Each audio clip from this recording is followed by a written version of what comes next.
How to Quit Smoking Marijuana for Life, a 3-step guide for marijuana addicts. Before we begin, I want to emphasize that this lesson is not for casual smokers who want to take a break from marijuana. It is designed for people who have an extreme addiction to it and who desire to quit for life. One last thing before we get started. I just want to say that I don't hate or think there's anything wrong with marijuana. The addiction to marijuana is what I'll be addressing. Step 1. Creating and using a mantra. If you're unfamiliar with what a mantra is, it's a phrase that is repeated often that expresses one's beliefs. Even if you don't believe in your mantra at first, that's okay, because the point is to repeat it enough times so that it begins to become true. For example, you can say, I believe I can quit marijuana. I am motivated and dedicated to quit marijuana. You can speak this phrase aloud, but it is best that you say it in your mind so that you can more deeply embed it into your psyche. By doing this, you are essentially reprogramming your brain to eliminate your habit to smoke weed. This is just an example of a mantra you can use, and a good one at that. But feel free to create one of your own. Just make sure that it is positive in nature, meaningful for yourself, and is a reminder of your goal of quitting. Once you have established your mantra, it's time to plant its idea into your mind. To do so, go to a quiet room and take a seat. Take a few deep breaths to relax yourself. Then close your eyes and speak your mantra mentally. Repeat it about 10 times, with each time saying it with more emotion and mental focus. By all means, feel free to scream it in your head. The more emotion you put into it, the better. Do this daily. When practicing your mantra, it is best to be away from distractions so you can really focus on its meaning. But what's most important is that you get into the habit of practicing it daily, distractions or not, sober or not, even in the middle of a smoke session. Some of you guys have been smoking marijuana for decades, so when practicing your mantra, you may experience intense feelings of ambivalence.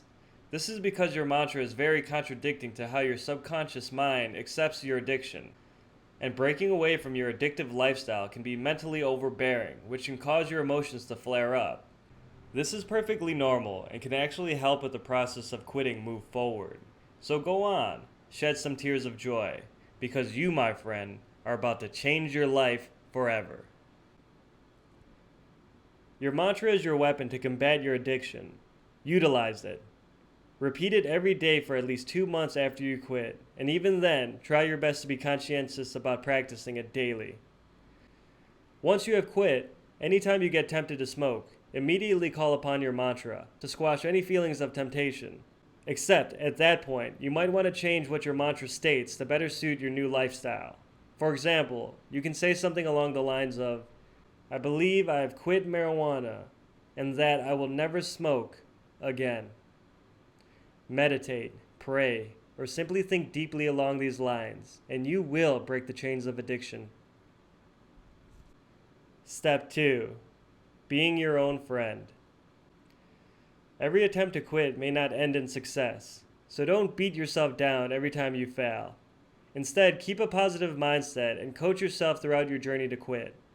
So if you fail, acknowledge that you failed, and encourage and motivate yourself to try again. You can do this by speaking to yourself in the mirror by saying something along the lines of, we messed up, but we're going to try again. We're going to try as many times as it takes. We got this. We can do this. And after you say your mantra, thank yourself for it. Tell yourself you're doing a good job and to keep up the hard work. This will reinforce positivity and love into your life, and when you show yourself that you care, that will cause your subconscious, the part of your mind that controls behavior like smoking weed, to comply with your overall goal of quitting. Having the support from your family and friends is helpful, but it is not always easy to depend on them every time you're feeling vulnerable to smoke. And when you're feeling weak and you don't get that immediate support that you've relied on, that can be the excuse your mind needs to give into temptation. That is why befriending yourself is so powerful, because it creates a support system that is constantly with you, because it is you. Step 3. Be honest with yourself. Understand that you are a marijuana addict and that you can never smoke it casually the way other people do.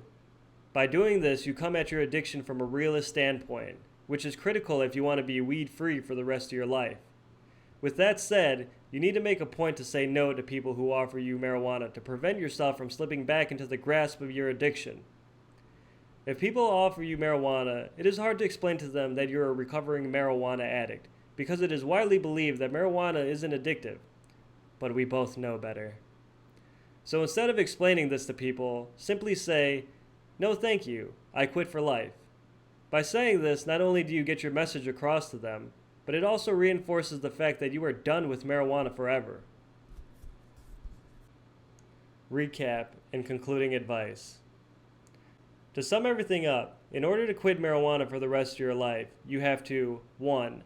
Create and use a mantra to reprogram your mind to eliminate your habit to smoke weed. 2. Befriend and support yourself throughout your journey to quit. And 3.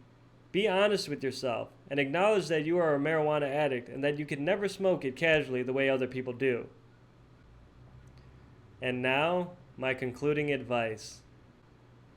No one can overcome your addiction except you. Only you can make that choice. Do you want to live a weed-free life? Yes? Then take action. I've given you the tools to crush your addiction, and now it's game time. Practice your mantra like it's your new religion. Stop beating yourself down every time you fail and start supporting yourself. And if your friends don't understand, are they really your friends? Believe in yourself. You can do this. Good luck, my brothers and sisters.